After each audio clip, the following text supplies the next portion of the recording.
It was the night of February 8, 2026. A big news story spread. Sanae Takaichi had won a historic election. Her party, the Liberal Democratic Party, gained a supermajority. This means she now has immense power, more than any leader in post-war Japan. Her victory was a political earthquake. At LDP headquarters, Sanae Takaichi stood, surrounded by many red paper roses. These roses were a traditional sign of her great triumph. She had taken a high-stakes gamble by calling this snap election just a few months after becoming prime minister. Few believed she could win so big. She achieved this win even when things were difficult. Her party had faced scandals. The long-standing coalition with Komeito had broken up, ending 26 years of working together. Also, there were rising tensions with other countries. Many people thought she would not succeed, but Sanae Takaichi defied all these problems. This book will tell the full story of how she did it, showing her journey and the challenges she overcame to get this unprecedented power. Now, Sanae Takaichi is Japan's first female prime minister, holding power unseen in modern times. This brings a central question. What will she do with such immense power? What kind of changes will she bring to Japan? And what will her leadership mean for the world? Her historic victory marks a new chapter for Japan, but the real story of her leadership is only just beginning. 2. A big risk. The decision to call a snap election was a very big risk for Prime Minister Sanae Takaichi. Her party, the LDP, had faced hard times before she became leader. Under the past Prime Minister, Shigeru Ishiba, the LDP lost important elections in 2024 and 2025. This meant the LDP no longer had its strong majority in parliament. Ishiba had to lead with a very small number of seats, needing help from other parties for every decision. When Takaichi became prime minister, she inherited this weak government.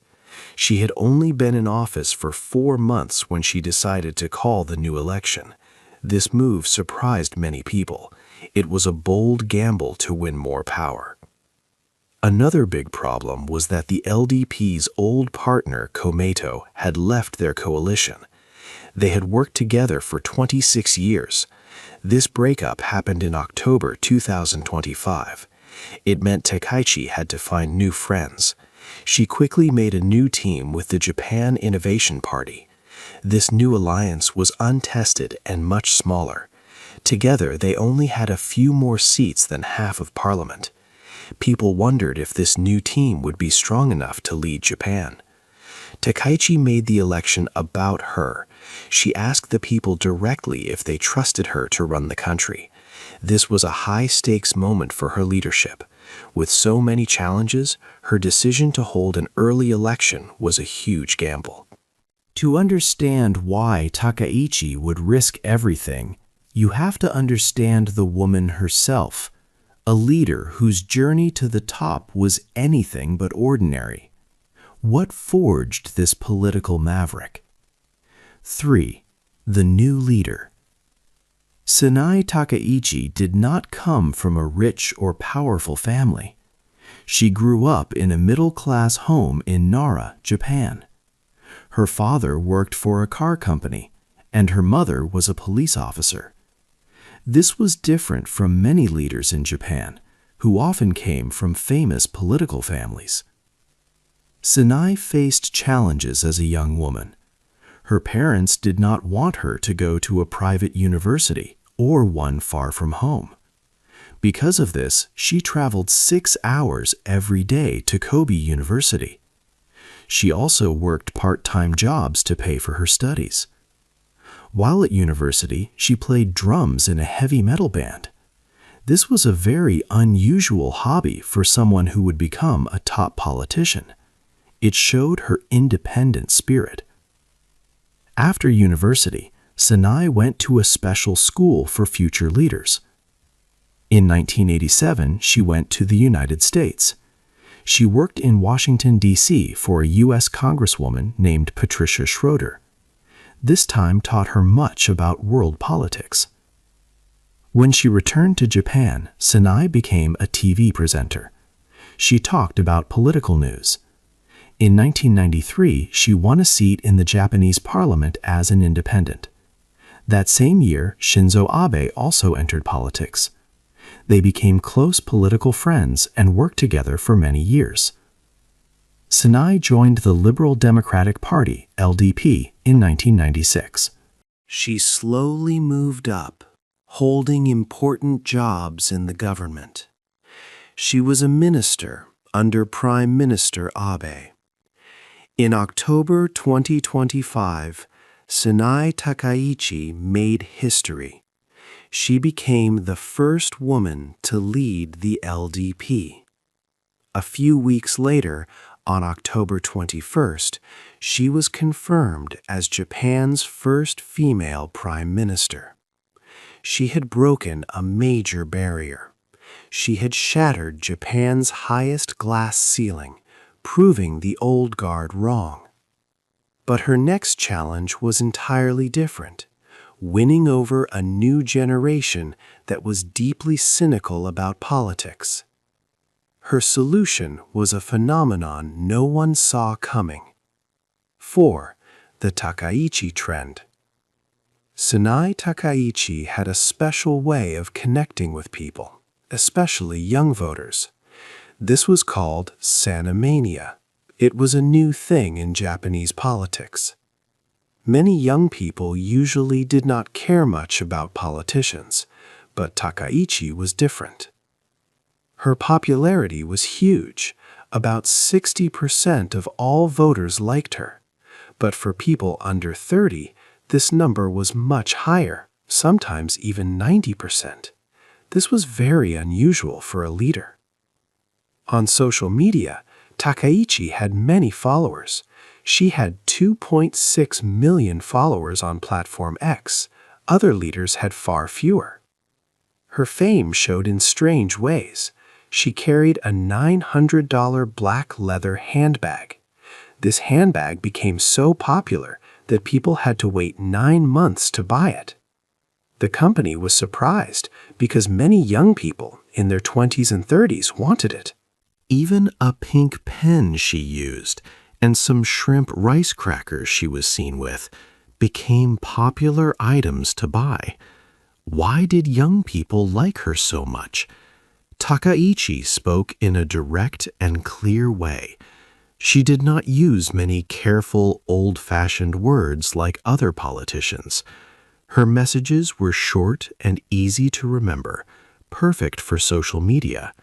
For example, her famous phrase was, "Work, work, work, work, and work." She also shared fun videos online. One video showed her playing drums with South Korean President Lee Jae-myung. Another showed her singing Happy Birthday in Italian to Prime Minister Giorgia Meloni.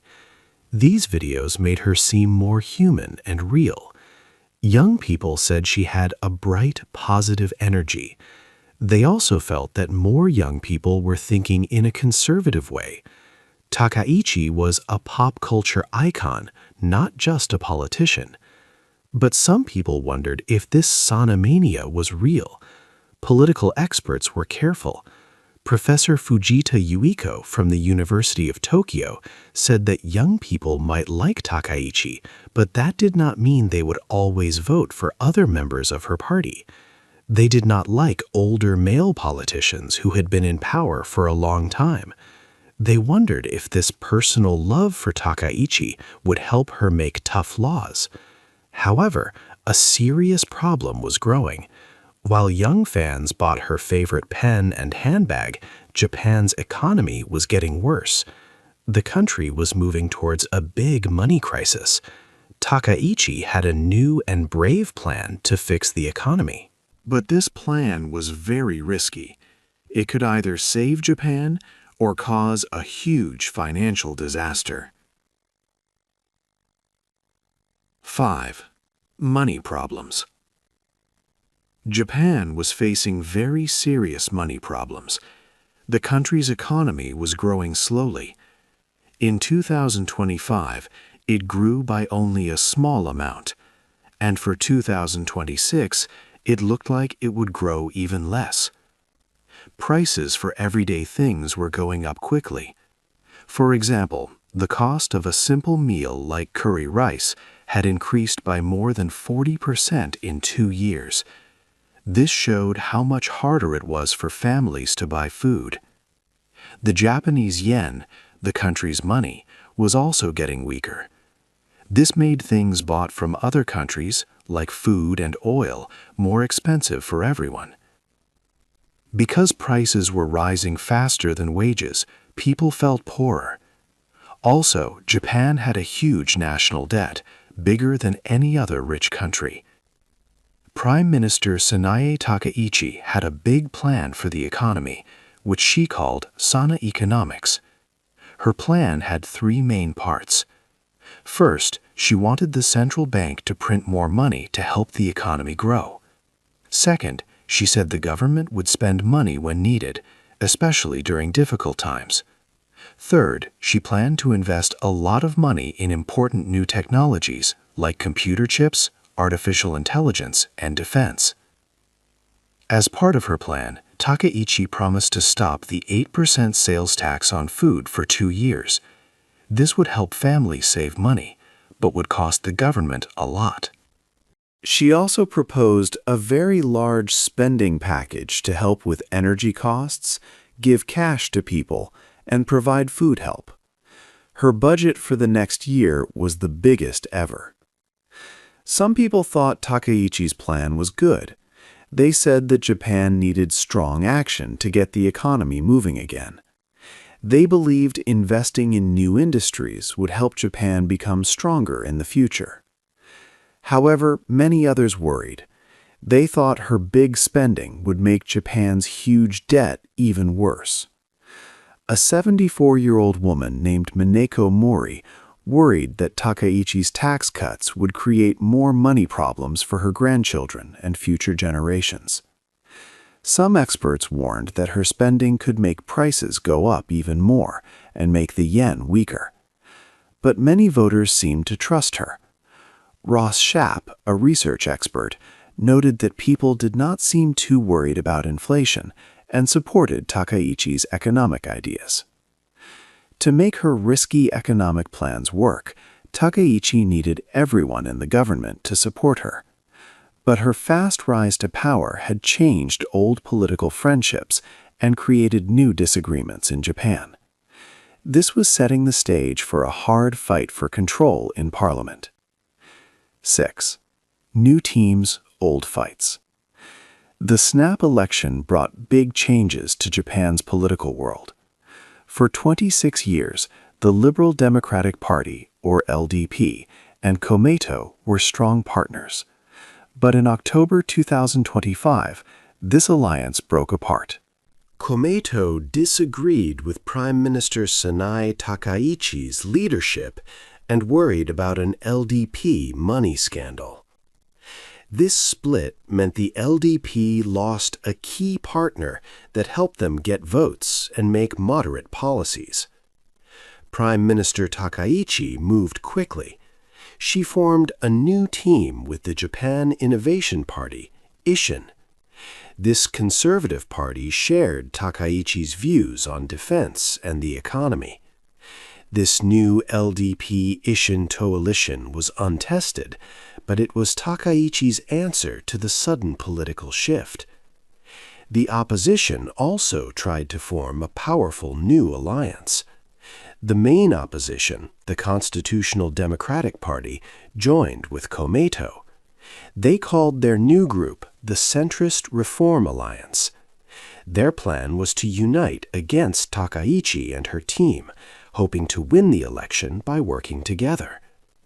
However, this opposition gamble did not work well.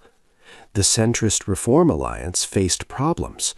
Komeito and the Constitutional Democratic Party had very different ideas, especially on big issues. Voters saw these differences and were not convinced that the alliance was strong or had a clear plan. It looked like a team made in a hurry. Takaichi, in contrast, outplayed her rivals. Her LDP-Ishin coalition showed strength and purpose. The election results were clear. Her new team won a supermajority. The centrist Reform Alliance, on the other hand, suffered a big loss. Their attempt to unite against Takaichi failed completely, leaving the opposition much weaker. Having won a big victory at home, Takaichi now looked beyond Japan's borders. She was ready to make a bold statement about Taiwan.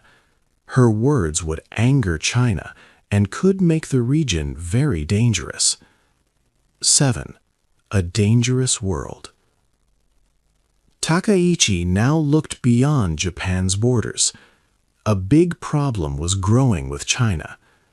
Takaichi had said that if China attacked Taiwan, it would be a very serious danger for Japan. She called it an existential crisis because it could threaten Japan's own safety and future. This was a very strong statement from a Japanese prime minister. China quickly showed its anger. It stopped many flights to Japan and banned some Japanese fish and seafood products. This hurt Japanese businesses. Chinese military ships also sailed more often near Japanese waters, which worried many people. China sent strong messages to the world, saying Takaichi was pushing for war. A Chinese official even posted a message online that many people saw as a direct threat to Takaichi. China also questioned Japan's right to islands like Okinawa in state media. But Takaichi did not change her mind. She told everyone that Japan must be ready to protect itself and its close allies. To do this, Takaichi had big plans for Japan's military. She announced a significant increase in Japan's defense budget. Her goal was to double the money Japan spent on defense to 2% of its national income. Japan would buy new powerful weapons, like Tomahawk cruise missiles from the United States. These weapons could hit targets far away, giving Japan stronger defense. Japan also wanted to change some of its large helicopter destroyers into ships that could carry fighter jets, making them de facto aircraft carriers. These changes were important because for 80 years, Japan had a pacifist constitution. This means it promised not to use war to solve international problems and limited its military to only self-defense. Takaichi now wanted to revise this rule, especially Article 9 of the Constitution, to allow for a stronger military. She also planned to lift bans on weapons exports, letting Japan sell weapons to other countries. Other countries watched closely. Taiwan's President Lai Ching-te quickly congratulated Takaichi on her victory. He hoped her leadership would bring a more prosperous and secure future for Japan and its partners. South Korea, however, expressed some worry. Because of past history, South Korea did not like the idea of Japan building a stronger military or changing its peace constitution. European observers also noted the global trend towards conservative leaders. A big surprise came from the United States. President Donald Trump publicly supported Takaichi. Days before the election, he posted online that Takaichi's win was a landslide and called her a highly respected and very popular leader. Trump said it was his honor to endorse her and her coalition. His support added a new layer of complexity to the situation, showing a link between his own strong views and Takaichi's ideas for Japan.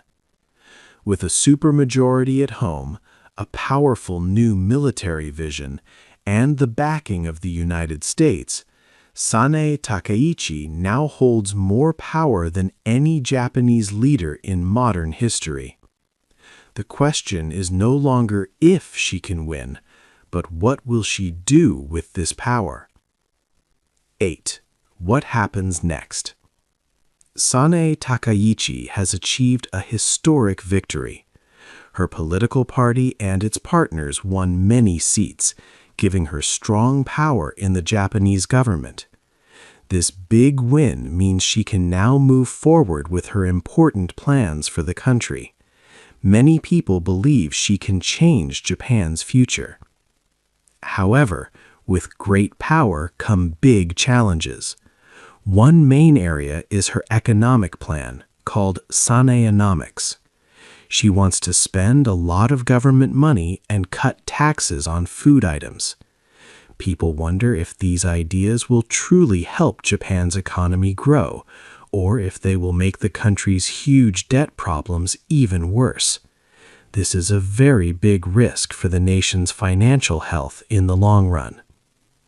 Then there is the serious situation with China. Takaichi has clearly stated that a conflict over Taiwan would be a major crisis for Japan. She plans to spend much more money on defense and might even change Japan's long-standing peace rules. These actions could create more tension in the region, bringing potential danger closer to Japan's borders. Additionally, her new political team, formed with the Japan Innovation Party, needs to remain strong and united. They won the election together, but keeping this new partnership stable during tough times will be very important. Her great popularity with young people, often called Sanamania, certainly helped her win, but it is not clear if this strong personal popularity will last when she has to make hard decisions as Prime Minister. Governing usually involves much tougher realities than simply campaigning. Sanae Takaichi now stands at a key turning point for Japan. She has the chance to shape the country's path for many years and even decades to come. Her upcoming choices will deeply affect Japan's economy, its position in the world, and the daily lives of its citizens. The election itself is over, but her true and most difficult test has only just begun. Do you believe Sanae Takaichi's bold conservative plans will lead Japan into a new era of strength? Or do you think her high-stakes choices will ultimately cause problems? Hey there! Just a second before you go. If you learned something new today, please give this video a like, write your thoughts in the comments, and subscribe to the channel. It only takes a second, and it really, really helps to create even better English videos for you. Your support means the world.